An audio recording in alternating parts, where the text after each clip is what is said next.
Hello সবাই, কেমন আছেন? নিশ্চয়ই সবাই ভালো আছেন। তো আজকে খুবই সিম্পল খাবার নিয়ে আসছি। এক হচ্ছে আমাদের ছাদের লাল শাক। আমরা ছাদে আসলে চাষ করি ছাদে লাগে এমন আর কি, নিজেদের অন্তত 2 বেলার তরকারি হয়ে যায়। আর এটা হচ্ছে মূলার ভর্তা।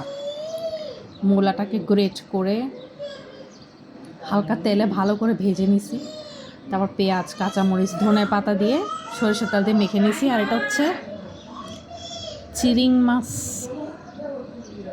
এটা হচ্ছে বাহির ডিস্ট্রিক্টে যারা তারা চিনবে, এটা হচ্ছে চিংড়ি মাছ ভুনা। এই তো সিম্পল খাবার, দেশি খাবার এগুলো হচ্ছে। যেহেতু ছাদে আমরা শাক সবজি, এরপর বিল্ডিংয়ের নিচে আমরা ওই দেশি মুরগি এগুলো রাখি। খেয়ে দেখি।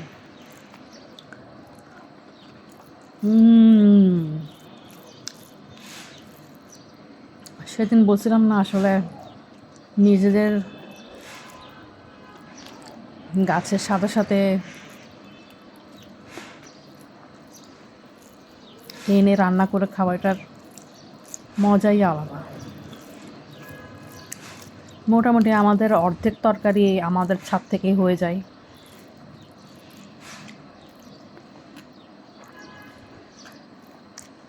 বেগুন, কাঁচামরিচ এই দুইটাই বেশি হয় আমাদের ছাদে। পেঁপে, লাউ, ডাঁটা শাক, পাট শাক এগুলো আমাদের ওখানে খুব ভালো করে হয়।